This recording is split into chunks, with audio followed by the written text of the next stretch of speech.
16 days ago, I made a video on my YouTube channel called UFC 300 is terrible.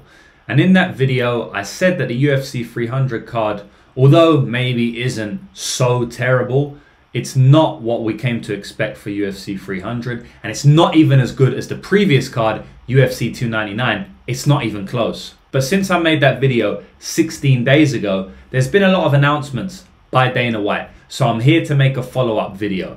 UFC 300 is not terrible. The day after I made that video, they announced Max Holloway versus Justin Gaethje for the UFC 300 card. It's for the BMF title, which can't really get down with the BMF title. It was cool for the one-off between Nate Diaz and George Masvidal, but I ain't really effing with the BMF title too much. I'm just effing with the fight. It's a banger of a fight. Justin Gaethje is the king of violence, and Max Holloway ain't going to shy away from any type of violence. So you already know that's going to be a mad clash. Both fighters are going to go in there to win. Max Holloway stepping up to 155 pounds. Going to be interesting to see him back there since his last fight, which is when he lost to Dustin Poirier. I mean, his last fight at 155.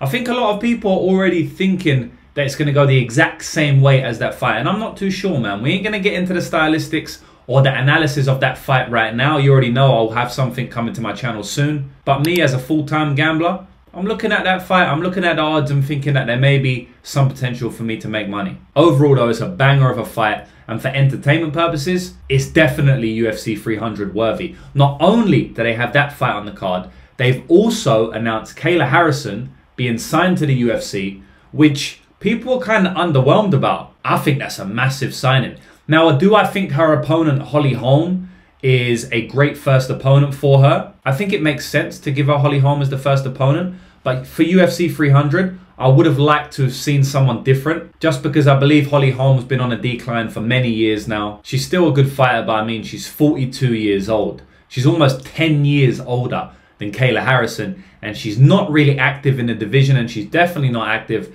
at the top upper echelon of the division. But at the end of the day, the women's bantamweight division is not very top heavy.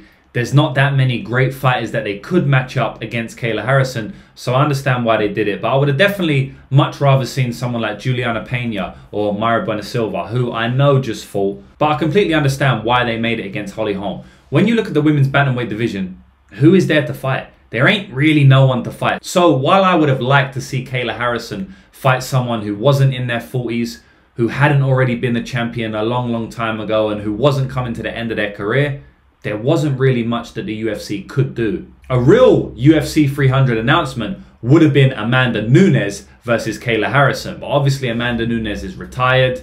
But you know, Dana White has brought people out of retirement for UFCs before. He brought Brock Lesnar out of retirement for UFC 200. So Amanda Nunes out of retirement for UFC 300 to fight Kayla Harrison. It would have been a banger. Chris Cyborg, who I know doesn't have a good relationship with Dana White, but that would have been a good announcement for 135 or 145 even. Obviously, she probably wouldn't be able to make 135. But you get what I'm trying to say. Like Holly Holm versus Kayla Harrison. It's a good fight. It definitely beefs up UFC 300. I'm definitely excited to see it. It's just not the best fight in the world. But it doesn't have to be, because there's other fights that they announced. A fight that most people won't really know about unless you're a proper hardcore fan, but that I think is going to be a banger, is Sodiq Yusuff versus Diego Lopez. I'm very interested in that fight. And that fight's going to be on the prelims. So to have a fight like that on the prelims, it just shows you what Dana has in store for this card. And it definitely makes the card a lot better than it was 16 days ago when I made that video. Not only did they announce that fight, but they've just announced another banger, which I think is guaranteed to be a good fight. Marina Rodriguez versus Jessica Andrade. Again, that's another women's fight that it seems a lot of people are heavily against. Now, if that was the standalone fight for UFC 300, then yeah, I would be against it too. But you can see that they're slowly building up the card, which is what I said in my last video as well. I said that they've got a lot of time to build up the card, and they're slowly starting to do that now. Jessica Andrade versus Marina Rodriguez will probably be on the prelims. It's almost guaranteed to not be on the main card because they already have too many high-level fights that will go on the main card. Weili versus Yan, Gaethje v Holloway. So to see Andrade fight Marina Rodriguez on the prelims, it's going to be a banger. Andrade always walks forward. There's no way that fight isn't good. And to be honest, whoever wins that fight is right back in line for a title shot. Now, obviously, if Jessica wins, she might have to get another win because she's already lost to both of the girls that are fighting on the very same card for the 115-pound title. If Weili wins, We've already seen Wei Li blow Jessica out of the water in 50 seconds or whatever it was. If Yan Xiaonan wins, we've already seen her knock out Jessica in 2-3 minutes or whatever it was. Not saying that they couldn't do that fight again, but I feel like there's other fighters that they'd probably go with, like Verna Jandiroba or Amanda Lemos, if she wins her fight and Yan Xiaonan happens to be the champion at the time. But basically what I'm saying is that whoever wins between Jessica Andrade and Marina Rodriguez are either going to fight for the title next or more than likely be in a #1 contender spot. So that has title implications in that fight, and that fight is on the prelims. It's not very often that you get a fight that has title implications that is on the prelims. So let's recap the entire UFC 300 card, because it's nowhere near finished, but it's still looking quite good. We got Wei Li versus Jan, the all-Chinese women's title fight. Then we got Gatei versus Max Holloway for the BMF title, but whatever, it's just an absolute banger of a fight. Oliveira versus Arman Tsarukyan. If Arman Tsarukyan wins that fight, which the bookmakers expect him to do as a decent-sized favourite, then you already know they're going to do the Islam rematch at some point. 5 rounds, that's going to be a banger. The person who fought Islam the closest in the UFC outside of Alexander Volkanovski was Arman Tsarukyan, so that's going to be a very good fight. Kayla Harrison versus Holly Holm. I'm excited to see Kayla in the UFC. I know a lot of people are shitting on her. I'm excited to see her in the UFC, me personally, man. So that's another good fight. Aljamain Sterling versus Calvin Kattar. That's a really good fight. I'm very excited to see how Aljo bounces back from losing his 135-pound title and now fighting at 145 pounds. Jiri versus Rakic. I'm excited to see how Jiri bounces back. Cody Garbrandt versus Davison Figueiredo. That's a fight that they've been trying to put together for a while.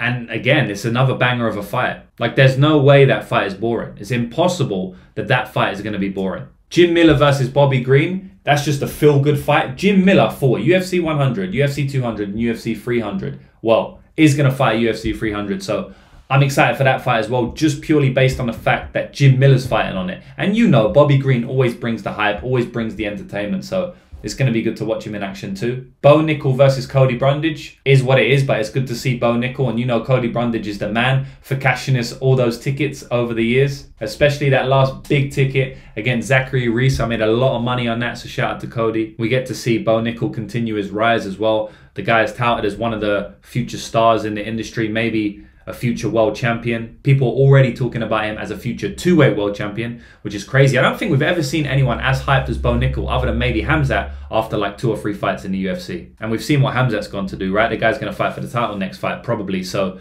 it's good to see Bo Nickel's rise. Someone of that stature, with that much hype, it's always good to tune into their fights. Sadiq Youssef versus Diego Lopez. Potential to be an absolute insane war. Like I've said, banger fight that will most certainly be on the prelims. And then Jessica Andrade versus Marina Rodriguez. I mean, every single fight I've said there has the potential to headline a UFC fight night, outside of maybe the Bo Nickel and Jim Miller fights. But I feel like Bo Nickel in a couple of fights is going to be headlining pay-per-views, let alone UFC fight night, so you can kind of include that one.